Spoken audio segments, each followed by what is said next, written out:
Para pemirsa Reform 21, selamat berjumpa di dalam acara In Conversation with saya Leonie.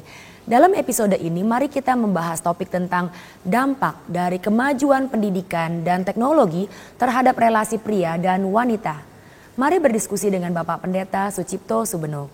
Beliau adalah Gembala Sidang Gereja Reform Injili Indonesia GRII Andika di Surabaya. Beliau adalah pendiri Logos Reform Evangelical Education dan menjabat sebagai direktur dari Momentum Christian Literature. Seorang dosen di STT Reform Injili Internasional, Jakarta.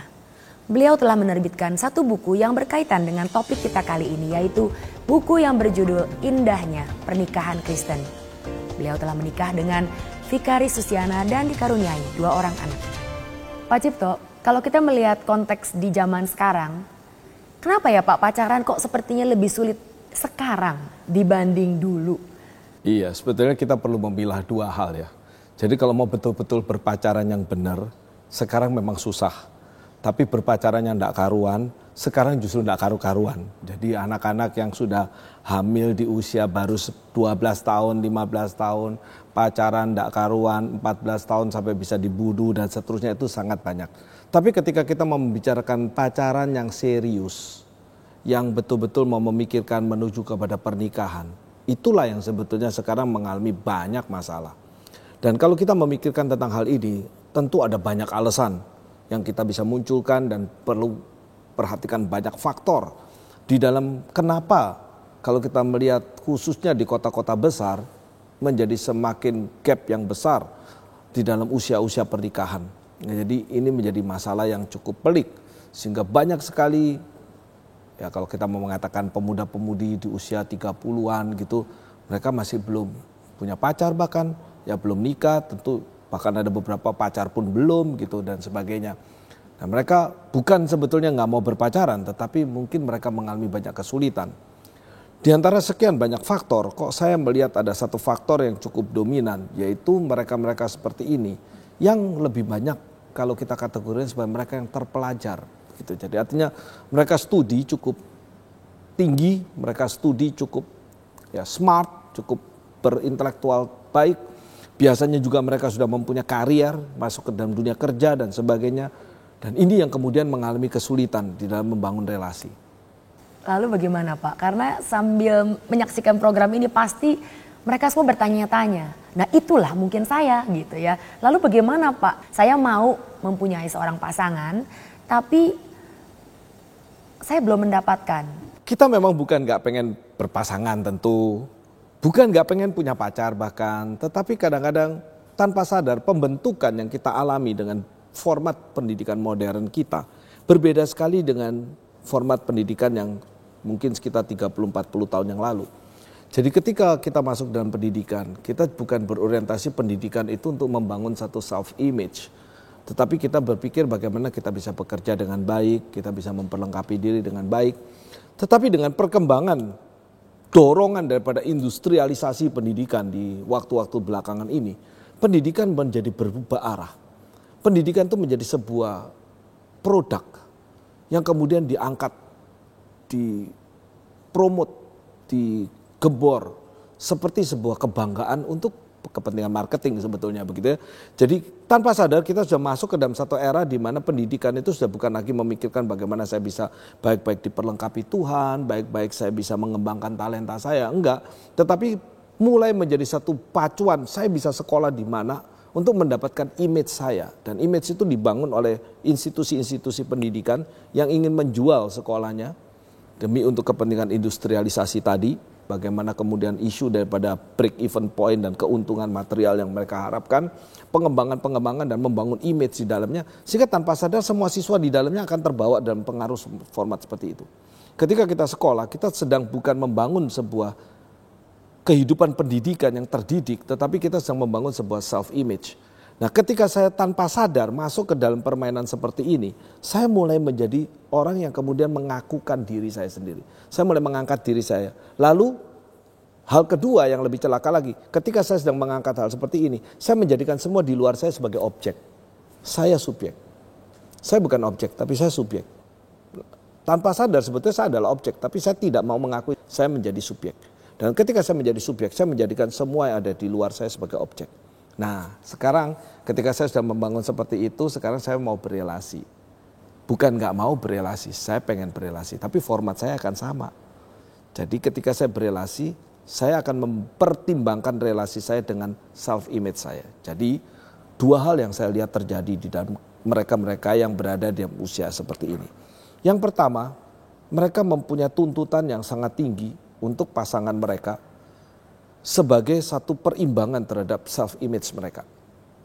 Jadi kita merasa begitu tingginya, padahal kita mengajarkan jangan mikirin diri kita terlalu tinggi. Dan kita seringkali justru membangun self-esteem begitu tinggi, lalu kemudian kita menuntut orang lain lebih tinggi lagi dari kita. Kalau tidak, gue tidak bisa respect sama dia. Nah, ini menjadikan masalah pertama. Sehingga kedekatan relasi itu akhirnya tidak bisa menjadi relasi yang murni. Menjadi sebuah bentukan relasi virtual dan sangat superficial. Jadi kita berteman, hahaha banyak orang, tapi kita nggak menyentuh person to person. Nah, ini yang membuat akhirnya, wah, pacaran menjadi susah. Susah sekali, kelihatan kayak kita deket, tapi nggak deket sebetulnya.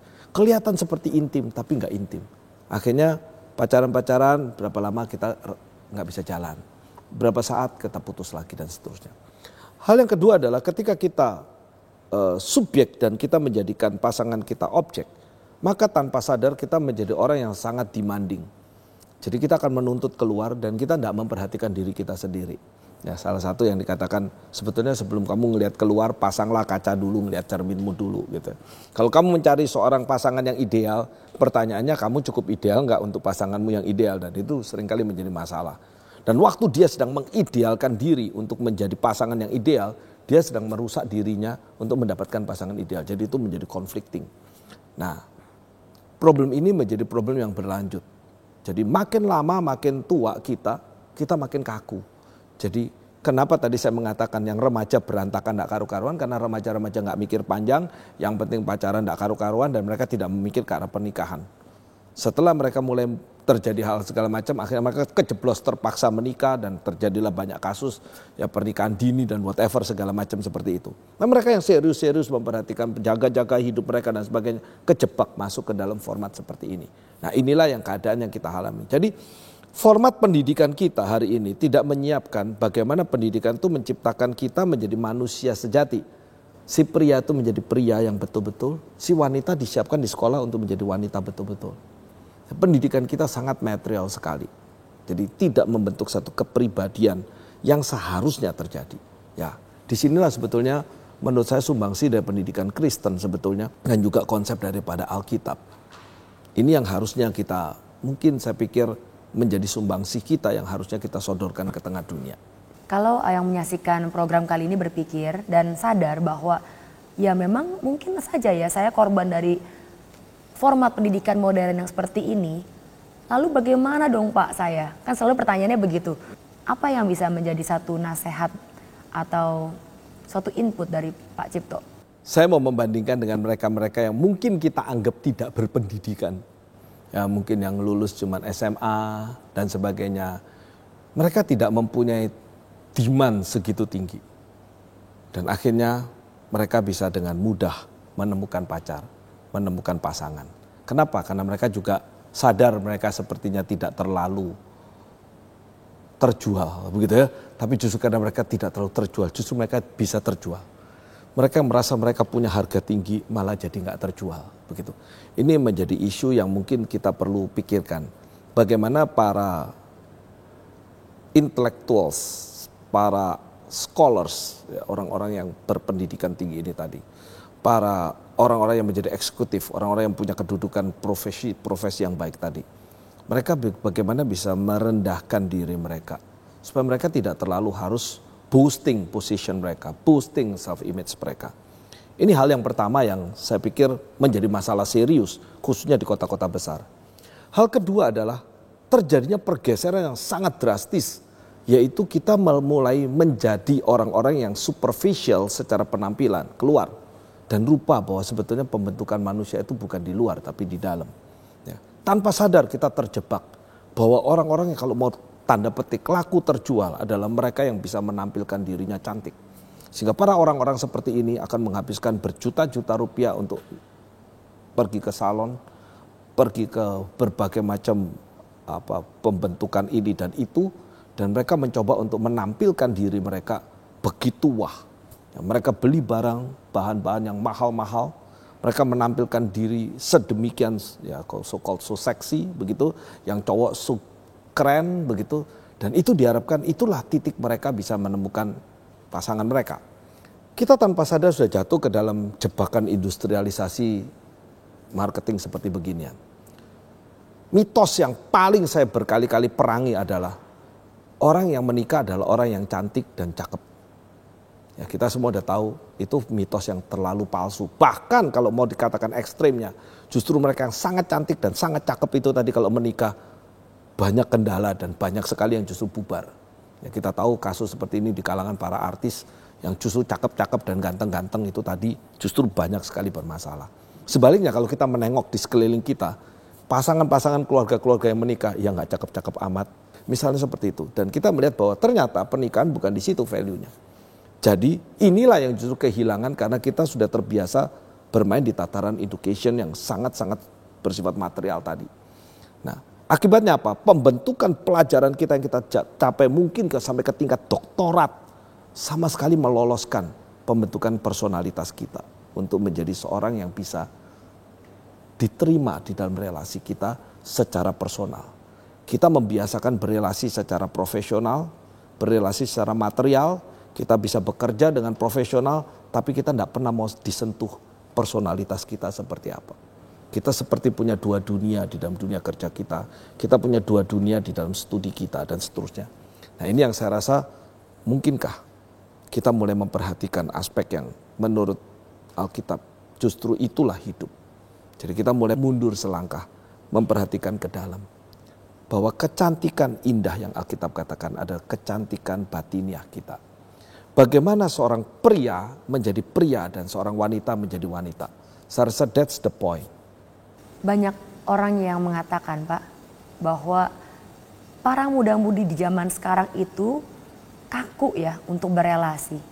Atau mungkin ini karena perkembangan teknologi yang makin mendorong mereka berkomunikasi lewat jaringan sosial atau hanya lewat chat, sehingga pas bicara langsung dengan lawan jenis mereka seperti langsung nggak tahu mau ngomong apa, sehingga susah untuk berelasi. Dan ada juga yang misalnya memberikan pendapat bagaimana misalnya dari pihak perempuan mengatakan laki-laki di zaman sekarang seperti zaman sekarang sepertinya semua, mungkin nggak semua ya, tapi laki-laki itu sepertinya hanya mementingkan firman Tuhan, Pak. Tapi saat berelasi kok mereka tidak memperhatikan kami misalnya ya. Atau yang laki-laki merasa wanita zaman sekarang tuh individual sekali, independen sekali. Saya tidak merasa lagi dibutuhkan misalnya. Ini seperti jadi sulit sekali antara pria dan wanita di zaman ini untuk bisa nyambung dibandingkan dulu. Gimana, Pak?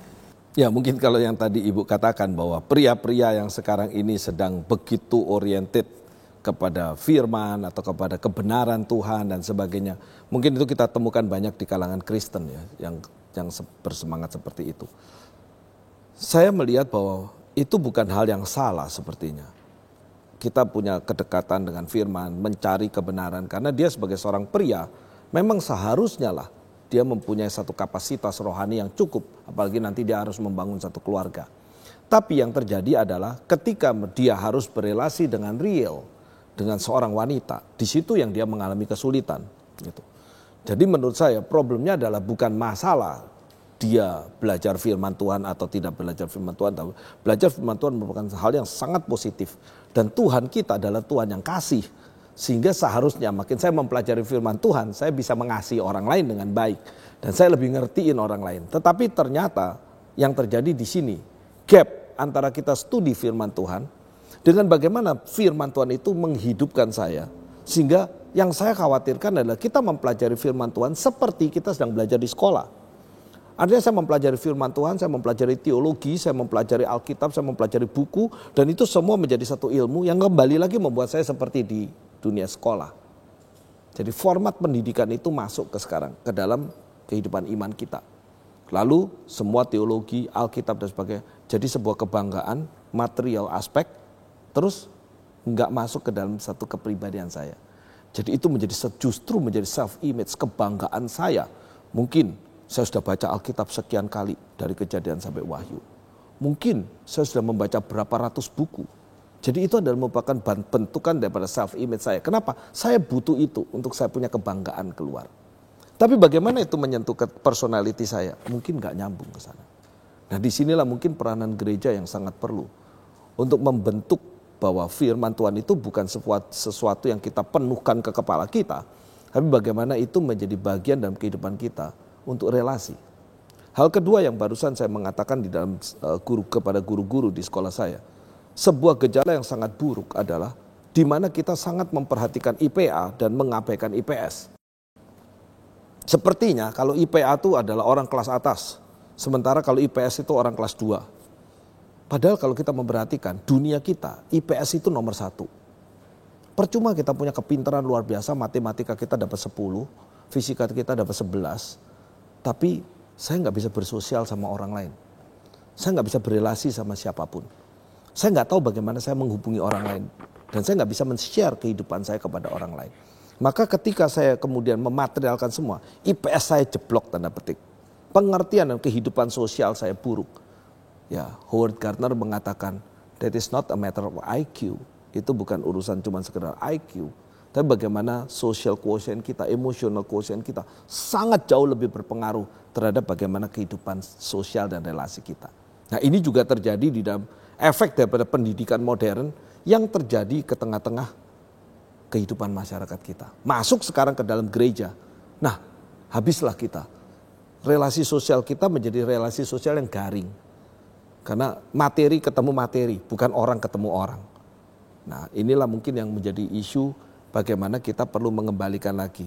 Mari ayo cowok jadi cowok, ayo cewek jadi cewek. Sehingga pria menjadi pria, wanita menjadi wanita. Dia tahu bagaimana membentuk kepribadiannya dan personalitas dia itu untuk menjadi satu bentukan relasi yang baik. Nah ini akan membuat dia akan lebih mudah saya rasa. Cuman seringkali sudah terjadi karena sudah terlalu delay. Akibatnya sudah keburu kaku. Boleh sedikit kita bahas Pak, waktu Bapak bilang biarlah pria menjadi pria, wanita menjadi wanita. Seperti apa yang seharusnya kah? Karena mungkin ini satu hal yang wajar tapi sering dilupakan loh Pak.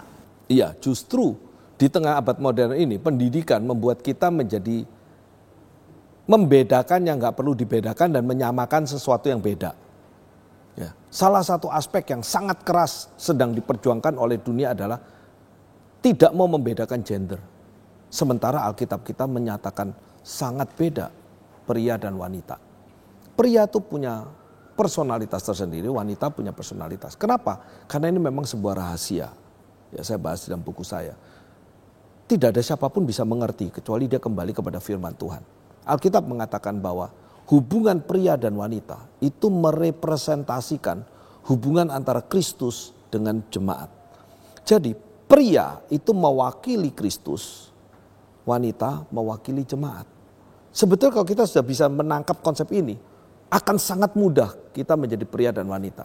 Jadi pria, bagaimana pria itu menjadi wakil Kristus. Jadi kalau tanya, halo suami pria, kamu mesti bagaimana? Ya seperti Kristus terhadap jemaat, begitulah aku harusnya. Seorang wanita, gimana kamu harus jadi, gimana sih feminin itu? Sama seperti jemaat kepada Kristus. Nah kalau ini kita bisa bereskan, itu titik awal yang saya rasa sangat baik. Kalau begitu berarti bagaimana kita bisa menggarap hal seperti itu lebih jauh. Nah saya merasa bahwa pria harusnya dipanggil oleh Tuhan menjadi kepala. Kalau Tuhan memanggil dia jadi kepala, bagaimana sebagai kepala dia memperhatikan seluruh tubuh. Di sini saya membedakan antara pemimpin dengan kepala. Kita tidak menyebut pemimpin negara seharusnya tapi kepala negara. Kita tidak menyebut direktur sekolah seharusnya tapi kepala sekolah. Karena perbedaan direktur dengan kepala, direktur ada menarik semua untuk kepentingan dia. Tapi kepala justru terbalik. Dia memikirkan semua untuk kepentingan seluruh tubuhnya. Nah kalau seorang pria hidupnya kemudian dingin. Dia berhasil dengan seorang wanita tapi dia cuma sibuk dengan kepentingan dia. Dia sudah gagal jadi pria. Bagaimana seorang pria bisa care kepada orang lain? Kenapa? Karena dia mewakili Kristus. Bagaimana dia mengasihi istrinya? Bagaimana dia mengasihi kekasihnya? Dia tidak mau melakukan itu. Dia sudah kehilangan maskulinitas dia. Bagaimana dia menjadi seorang kepala dan menjadi seorang yang mengatur, mengelola seluruhnya. Itu tugas seorang pria. Sebaliknya, bagaimana seorang wanita betul-betul menjadi penolong yang sepadan buat seorang pria. Artinya dia bukan leadering, dia bukan menguasai, tapi dia menjadi supporter. Dia tidak menentukan apa-apa, tapi dia memberikan semua yang diperlukan untuk keputusan yang diambil oleh sang suami. Nah, ketika kita masuk ke dalam dunia kita sekarang, kita mengalami satu keterbalikan. Begitu banyak wanita, karena aspek pendidikan tadi, menjadi maco-maco yang luar biasa. Kepandaian mereka menjadi begitu dipakai untuk menaklukkan apa saja. Sebaliknya, banyak pria yang kemudian menjadi kalah. Lalu kemudian mereka menjadi feminin. Ya. Kita sebut metroseksual. Akhirnya bukan wanita yang bersolek, pria yang bersolek. Lalu bukan wanita yang pakai baju-baju yang fashion, cowok yang pakai fashion. Lalu sebaliknya wanita-wanitanya mulai pendekkan rambut, gundulkan rambut, pakai segala sesuatu yang bersifat pria, lalu menjadi seperti pria. Nah, itulah gejala yang sedang terjadi di sekeliling kita. Jadi tanpa sadar kita mengalami pengerusakan identitas.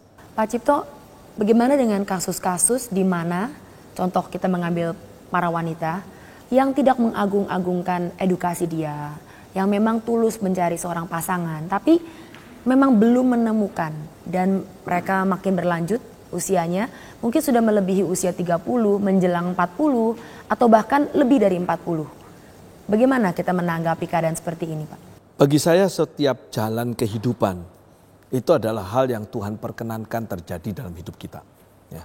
Jadi banyak orang yang kemudian beralasan banyak, misalnya waduh sudah masanya lewat atau apa. Lalu berusaha untuk mundur kembali. Kecewa dengan masa yang lampau. Dan saya rasa kok bukan itu sikap yang baik di dalam kekristenan.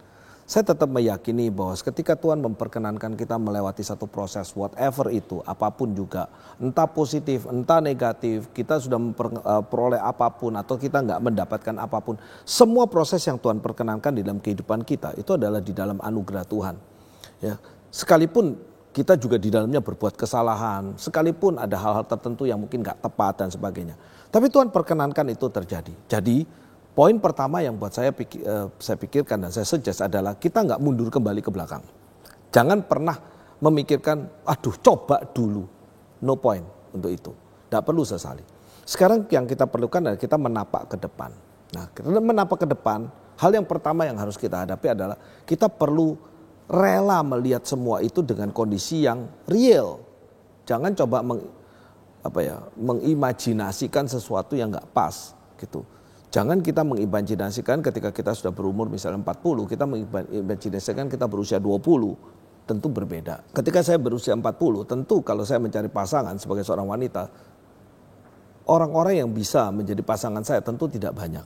Begitu, yang bisa mengimbangi saya juga tidak banyak. Di mana saya bisa mensupport dia juga saya tidak banyak. Jadi berarti limitasi daripada kemungkinan relasi ini juga akan kita alami. Jadi dengan demikian kita juga mulai memikirkan apakah memang dengan semua proses yang sedang terjadi seperti ini Tuhan memang menyiapkan kita untuk kita memang hidup sendiri gitu. Nah, kalaupun itu opsi yang kita harus ambil, maka kita perlu juga mempersiapkan semua aspek di dalamnya. Ya, supaya jangan kita menjadi orang yang kecewa lalu kemudian kita terus-menerus menapaki ke depan dengan segala macam stres yang nggak penting gitu ya, karena kita nggak bisa terima keadaan itu. Jadi di dalam kondisi seperti ini saya lebih memikirkan ayo kita coba melihat bahwa semua rencana Tuhan semua hal yang Tuhan kerjakan di dalam seluruh kehidupan kita terima secara positif, lalu saya coba melangkah ke depan apa yang Tuhan mau. Maka bagi saya adalah hidup itu adalah bukan urusan nikah atau nggak nikah. Hidup itu adalah bagaimana saya berbuah untuk Tuhan. Kalau saya bisa berbuah untuk Tuhan di dalam keluarga, ya ayo kita kerjakan itu. Kalau Tuhan menuntut saya untuk saya berbuah di dalam kesendirian, ya saya harus berbuat tetap. Kenapa? Karena poin hidup saya adalah ketika saya nanti kembali sama Tuhan, buah apa saya bisa bawa sama Tuhan? Itu yang Tuhan tanya nanti. Jadi kalau kita bisa mengerti the essence of life, hal ini bukan gak penting, tetapi kita perlu melihatnya secara proporsional. Itu yang saya pengen kita sama-sama coba bangun. Lalu ketika kita sedang berproses, juga jangan kita kemudian, kalau orang Jawa bilang mutung, artinya kita udah kapok, terus kita kemudian kecewa, lalu kita tutup pintu dan seterusnya. Sehingga ketika Tuhan mau mengerjakan sesuatu, kita justru yang buntu nanti. Jadi apapun yang kita jalankan, belajar kita bersandar Tuhan mau buka apa sama saya. Bukan apa yang aku mau, tetapi apa yang Tuhan sedang perkenankan terjadi dalam hidupku. Nah kalau ini kita bisa kerjakan dengan baik, mungkin kita bisa lebih proporsional menghadapi seluruh kehidupan kita. Nah itu mungkin yang menjadi suggestion saya. Dan ini mungkin terjadi di dua belah pihak ya, pria maupun wanita bisa seperti itu. Jadi pertanyaan yang lebih ke terakhir Pak, jadi bagaimanakah kita bisa mempersiapkan diri kita supaya kita bisa membangun sebuah keluarga yang baik? Tadi Ibu pakai kata membangun. Kata membangun itu berarti bukan statik, sebuah proses. Kecelakaan kita yang paling sering terjadi, kita statik. Kita sering bilang, gue emang begini. Jadi kalau lu mau berrelasi sama gue, terimalah gue memang begini. Saya kadang-kadang dengar kalimat itu, hati saya sedih. Karena kalimat itu sebetulnya sering membunuh kita sendiri. Berarti saya sudah mematikan, saya nggak mau berubah, saya nggak mau berproses. Saya tuntut orang lain untuk berproses untuk saya. Lu mesti berubah ngikutin gue karena gue nggak mau berubah. Saya rasa inilah kegagalan pertama di dalam kita membangun satu keluarga yang baik. Keluarga yang baik adalah dinamika itu terjadi di dua belah pihak. Jadi si pria mau belajar berubah, tidak mengkakukan diri. Seberapa hebatnya dia belajar, dia tetap punya kekurangan yang dia harus proses bersama dengan pasangan dia. Si pasangan juga sama, dia merasa juga dia bukan sempurna. Dia perlu berproses. Sehingga itulah yang namanya kesepadanan. Jadi sepadan bukan setara. Seringkali salah konsep. Sepadan itu sama tinggi. Enggak, sepadan justru kebalikan. Seperti roda gigi yang saling masuk. Maka kalau di sini plus, di sini minus. Di sini plus, di sini minus lalu masuk. Maka kesepadanan adalah saling kita mengisi kekurangan masing-masing dengan kelebihan kita masing-masing. Nah untuk melakukan proses seperti ini, dua-dua harus berubah. Nah bagaimana kita bisa menyiapkan baik si pria, baik si wanita, dua-dua mau ketika berelasi itu mau mengertiin orang lain, mau mengerti pasangan kita. Itu adalah ciri kedewasaan. Kita mau diubah karena saya berpacaran. Dan biasanya ketika saya mengkonseling pranikah, saya pertama tanya, apa yang sudah berubah gara-gara kamu pacaran? Kalau nggak ada yang berubah sama sekali, wah saya khawatir. Berarti kamu bermasalah. Terlalu kaku, nggak ada apapun yang kamu bisa dirubah dalam hidupmu. Tapi kalau kamu pacaran baik, demi untuk sang pasangan, kamu rela berubah. Kamu rela makan sesuatu yang kamu nggak doyan. Kamu rela pakai baju yang tadinya kamu nggak biasa pakai. Kamu rela pergi ke tempat yang biasanya kamu nggak suka. Kamu rela mungkin belajar sesuatu yang tadinya kamu nggak senang. Kenapa? Demi sang kekasih. Kalau kekasihmu suka makanan tertentu, masa dia nggak boleh makan gara-gara kamu nggak doyan? Hal seperti itu adalah hal yang kita mulai biasakan. Kita nggak mengkakukan diri kita supaya relasi bisa berjalan baik. Ya sebetulnya yang namanya romantis adalah kerelaan kita mau mengerti, bukan dengan segala macam kata-kata berbusa yang nanti isinya banyak bohongnya gitu ya, tapi kemauan kita mengertiin pasangan kita, lalu pasangan kita mengerti kita. Perubahan itu namanya membangun. Ya kita grow up. Topik yang begitu luas ya Pak, tapi kita telah menyentuh sedikit permukaannya dan mari kita tutup diskusi ini dengan mungkin ada nasihat-nasihat tertentu atau pesan-pesan tertentu dari Pak Cipto untuk para muda-mudi atau para pemirsa yang menyaksikan program ini. Iya, pemirsa mungkin seperti sudah dikatakan tadi oleh Ibu Leonie bahwa topik ini sebetulnya terlalu besar. Dan mungkin pada akhir ini saya hanya memberikan 3 hal yang mungkin saya harapkan bisa membangun, bisa menjadi persiapan buat setiap kita. Hal yang pertama mungkin bagi mereka-mereka yang masih berada di usia 20-an dan sebagainya. Di tengah-tengah abad sekarang ini, kita seringkali terpacu dengan dunia pendidikan kita, karier kita, sampai kita mendelay, memundurkan waktu-waktu kita untuk membentuk keluarga. Kita coba untuk tunda. Dan akhirnya sampai suatu saat banyak hal kita menjadi kaku. Ini adalah hal yang pertama yang saya harapkan kita mencoba melakukan keseimbangan. Bagaimana kita juga mengembangkan ilmu yang Tuhan kasih kepada kita, mengembangkan pendidikan, mengembangkan karier, tapi jangan menghabiskan seluruh hidup untuk sesuatu yang bukan sesuatu segala-galanya. Mari kita juga pakai waktu kita untuk mulai memikirkan bagaimana membangun keluarga. Sejak kita mulai masuk ke dunia mahasiswa, sebetulnya hal ini sudah harus menjadi pertimbangan kita. Hal yang kedua yang saya rasa perlu kita sama-sama pikirkan adalah bagaimana kita belajar. Meskipun pendidikan kita begitu solid, kita belajar pendidikan tidak hanya berhenti di kepala kita tapi merubah hidup kita. Kehidupan yang mau terus dibentuk dan berubah, kehidupan yang fleksibel, bisa menjadi kehidupan yang bergeser, berubah. Bukan menjadi kehidupan yang kompromistis, tetapi dengan prinsip yang tegas, tapi kita punya keluasan di dalam kita berelasi. Dengan begitu kita bersiap hati untuk kita membangun diri kita. Yang pria membangun maskulinitas kita, yang wanita membangun feminitas kita. Sehingga kita tidak terjebak oleh permainan dunia kita yang lama-lama kebingungan antara pria dan wanita dan menjadi kacau di dalam natur mereka. Kita perlu mengembangkan bagaimana kita menjadi pribadi-pribadi yang siap untuk menerima relasi. Menjadi pribadi-pribadi yang siap untuk bisa berelasi, bisa mengerti pasangan kita dan dimengerti oleh pasangan kita. Hal yang ketiga yang perlu juga adalah bagaimana pendidikan tidak menjadikan kita selalu menjadi subjek dan menjadikan orang lain menjadi objek. Bagaimana di dalam banyak aspek relasi harus membiarkan orang lain menjadi subjek dan kita menjadi objek. Kita rela dibentuk karena kita berelasi dengan dia. Kita rela berubah karena kita berelasi dengan dia. Dan ketika kita punya pendidikan tinggi, kita tidak menjadi orang-orang yang akhirnya hanya mengobjekkan segala sesuatu karena kita menjadi subjek. Nah, kalau ini bisa kita bangun, boleh kita punya pendidikan tinggi, punya karier tinggi, kita tidak mengalami masalah di dalam relasi keluarga kita. Dan mungkin bagi mereka-mereka yang terus sudah berproses selama ini di dalam Tuhan, marilah coba kita berproses itu, melihat semua apa yang Tuhan inginkan supaya kita belajar diubah oleh Tuhan. Kehidupan kita menjadi kehidupan yang berbuah. Kehidupan kita menjadi kehidupan yang menjadi berkat buat banyak orang. Karena kita belajar, kita hidup, kita berkeluarga.